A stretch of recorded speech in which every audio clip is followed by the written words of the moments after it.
Hello friends, स्वागत है आपનું મારા રસોડાના કાઠિયાવાડી સ્વાદમાં। હું ભાવનાબેન રાઠોડ।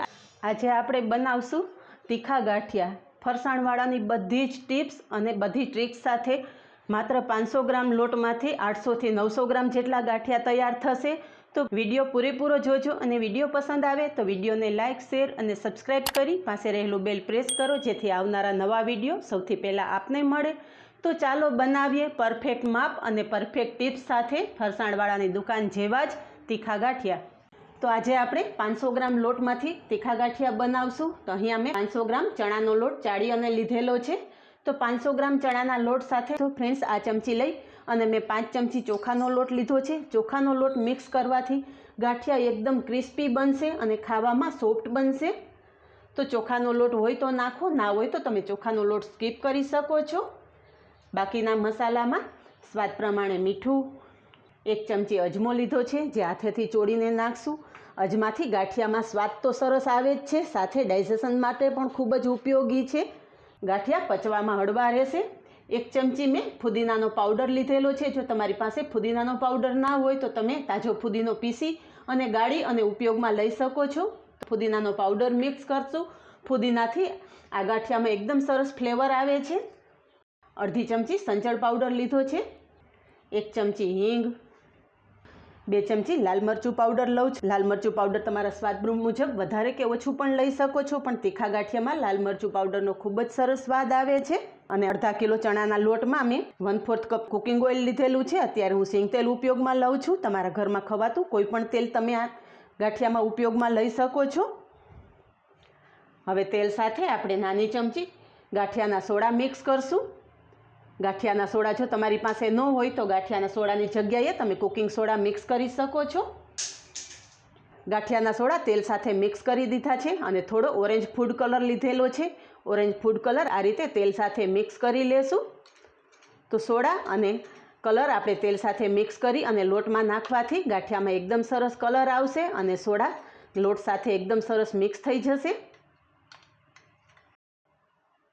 તો મૂળ બધું લોટ સાથે મિક્સ કરી દેશું અને પહેલાં તો હાથેથી ચોળી અને બધો જ મસાલો લોટ સાથે મિક્સ કરી લેશું। તો બધો મસાલો લોટ સાથે મિક્સ થઈ ગયો છે। તો થોડું થોડું પાણી લેતા લોટ બાંધશું। ચણાના લોટમાં ક્યારેય પણ એકી સાથે પાણી નહીં નાખી દેવાનું।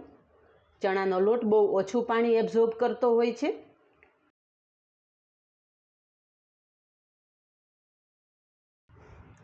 અહીંયા આપણો લોટ બંધાઈ ગયો છે, પણ આ લોટ ગાંઠિયા બનાવવા માટે બિલકુલ તૈયાર નથી। આ રીતે લોટ એક વખત ભેગો કરી લેવાનો, પછી થોડો થોડો લોટ લેતા પાણી મિક્સ કરી અને લોટને આપણે ઢીલો કરવાનો છે।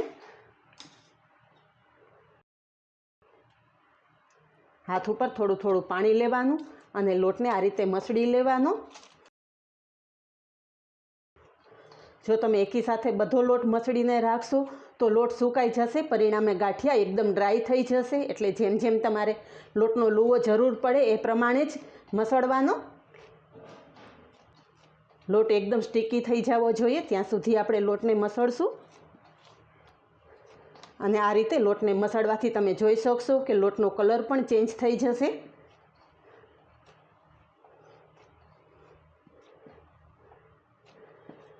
તો હવે તમે જોઈ શકો છો કે આપણો લોટ એકદમ સરસ તૈયાર થઈ ગયો છે અને બંને લોટનો કલર તમે જોઈ શકો છો કે બંને લોટના કલરમાં કેટલો ફરક છે। હવે લોટ મશીનમાં ભરતા પહેલાં આપણે મશીનને તેલથી ગ્રીસ કરી લેશું। તો બ્રશની મદદથી અંદરની બંને બાજુ આપણે તેલ લગાવી લેશું। એ જ રીતે જાળીમાં પણ તેલ લગાવશું। આ મશીનમાં આ રીતના ગાંઠિયા માટેની 3 જાળી આવે છે। તમારે જેવા ગાંઠિયા બનાવો એ પ્રમાણે બનાવો। અત્યારે હું આ નાની જાળીથી ગાંઠિયા બનાવું છું। તેલમાં પડતા ગાંઠિયા થોડા ફૂલે છે, જેથી બજાર જેવા જ દેખાવના ગાંઠિયા બનશે। તો બંને જાળી સાઈડ પર રાખી દઉં છું અને જે સૌથી નાની જાળી છે એ જાળીમાં તેલ લગાવી લેશું।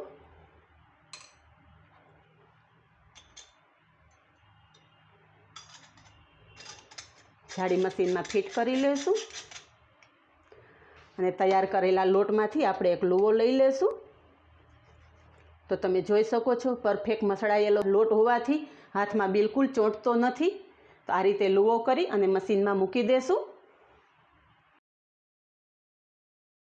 હવે મશીન ફિટ કરી લેશું, જેના માટે આ રીતે મશીન ઉપર મૂકીને ઉપરનો જે આ રીતના વાલ હોય છે એ પ્રેસ કરતાં મશીન નીચે આવી જશે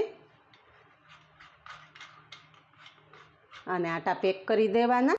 હવે ગાંઠિયાનું તેલ ગરમ થઈ ગયું છે તો તેલમાં ગાંઠિયા પાડી લેશું।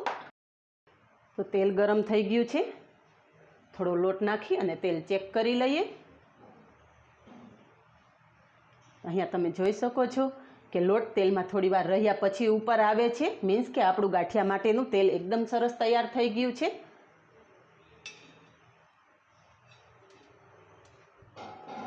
તેલ આ રીતે જ તૈયાર થયેલું હોવું જોઈએ। જો વધારે એકદમ ગરમ તેલ થઈ ગયું હોય તો તેલ થોડું ઠંડુ થાય પછી ગાંઠિયા તેલમાં પાડવાના। તો હવે ગાંઠિયા કરશું।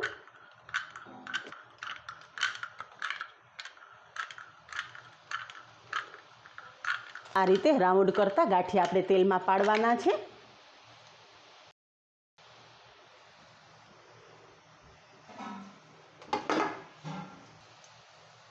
ગાંઠિયા નીચેના ભાગમાં તળાઈ જાય પછી જ પલટાવવાના। જો તમે તેલમાં નાખ્યા ભેગા ગાંઠિયા પલટાવશો તો ગાંઠિયા એકબીજા સાથે ચીપકી જશે। હવે ગાંઠિયા એક બાજુ સરસ તળાઈ ગયા છે તો પલટાવી લેશું। અહીં આપણા ગાંઠિયા તળાઈ ગયા છે।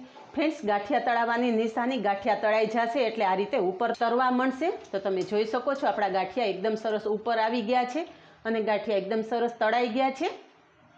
તો એક્સ્ટ્રા તેલ નિતારી અને ગાંઠિયા એક પ્લેટમાં લઈ લેશું। આજે ગાંઠિયા મેં સિંગ તેલમાં જ બનાવેલા છે। ફ્રેન્ડ્સ, સિંગ તેલમાં બનેલા કોઈ પણ ફરસાણની સેલ્ફ લાઈફ વધી જતી હોય છે અને સ્વાદિષ્ટ પણ બને છે। તો આ રીતે જ બાકીના ગાંઠિયા પણ બનાવી લેશું। તો અહીં આપણા બધા જ ગાંઠિયા તૈયાર છે। તમે જોઈ શકો છો કે માત્ર 500 ગ્રામ લોટમાંથી 800 થી 900 ગ્રામ જેટલા ગાંઠિયા તૈયાર થાય છે। અહીંયા તમે જોઈ શકો છો કે એકદમ સોફ્ટ એવા આપણા ગાંઠિયા તૈયાર થયેલા છે। હાથ અડતા જ ભૂકો થઈ જાય છે। તો તૈયાર છે ફરસાણવાળાની બધી જ ટિપ્સ સાથે તીખા ગાંઠિયા। તો આ જ રીતે બનાવો અને કમેન્ટમાં જણાવો કે આપને પરફેક્ટ રીતે બનેલા ગાંઠિયાની રેસીપી કેવી લાગી। આજે બસ આટલું જ, મળીએ નેક્સ્ટ વિડીયોમાં। ત્યાં સુધી બાય, થેન્ક યુ।